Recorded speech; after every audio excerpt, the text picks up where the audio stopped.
नरेंद्र पाटील कोकण दौऱ्यावरती आहेत. मी त्यांच्याशी बातचीत करणार आहे. सर, कशा पद्धतीनं महामंडळाचं काम चालू झालं आहे? आज अखिल भारतीय मराठा महासंघाच्या वतीनं या ठिकाणी उद्योजक मेळावा व काही वेगवेगळ्या विषयावरती मेळावा आयोजित केलेला आहे. महाराष्ट्रामध्ये मराठा उद्योजक व्हावा याकरिता अण्णासाहेब पाटील आर्थिक विकास महामंडळाची पुनर्रचना केली आणि त्याचबरोबर आज महाराष्ट्र राज्यामध्ये 1,02,000 मराठा उद्योजक त्या ठिकाणी झालेले आहेत. महाराष्ट्रामध्ये सहकारी आणि राष्ट्रीयकृत बँकांनी मिळून 8,700 कोटीपर्यंतचं कर्ज मराठा समाजाला व्यवसायाच्या निमित्ताने दिलेलं आहे. राज्य सरकार आणि महामंडळाच्या वतीनं 850 कोटीचं व्याज परतावा आजपर्यंत दिलेला आहे. प्रत्येक जिल्ह्यामध्ये खूप चांगल्या पद्धतीनं या ठिकाणी मराठा महामंडळाचं उपयोजना खूप चांगली चाललेली आहे.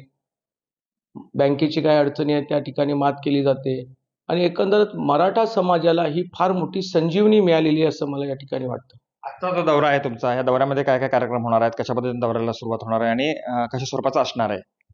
छत्रपती शिवाजी महाराजांच्या पुतळ्याला अभिवादन करून त्या ठिकाणी मेळाव्याला मी जाणार आहे. मेळाव्याच्या नंतर काही आमचे चांगले लाभार्थी चिपळूण शहरामध्ये आहेत, त्यांची मी भेट घेणार आहे. त्यांनी कशाप्रकारे व्यवसाय सुरू केला, त्यांना काय मदत लागली, भविष्यामध्ये महामंडळाकडनं काय अपेक्षा आहे, या सगळ्या विषयावरती त्यांच्या स्वतःच्या व्यवसायाच्याकडे जाऊन त्या ठिकाणी चर्चा करणार आहोत. भारतीय जनता पक्षाचा एक मी कार्यकर्ता असल्यामुळे आपल्या इकडचे जिल्हाध्यक्ष, काही भारतीय जनता पक्षाचे पदाधिकारी आणि काही परिवारांची पण भेट या ठिकाणी घेणार आहे.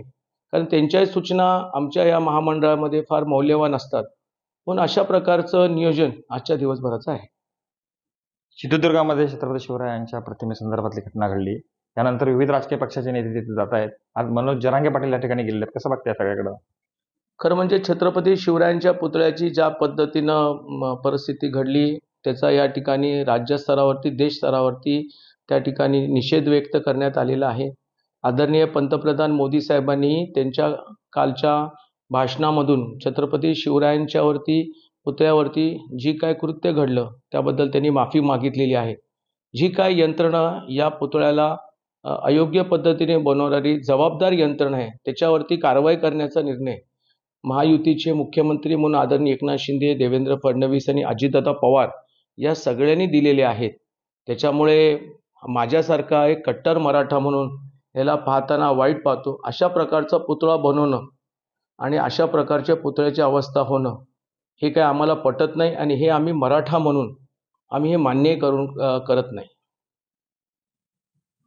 कृष्णकांत साळगावकर, टीव्ही मराठी, चिपळूण, रत्नागिरी.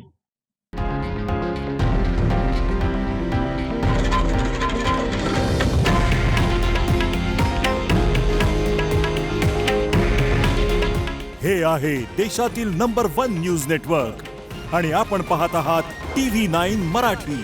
काळजी तुमची, हित महाराष्ट्राचं.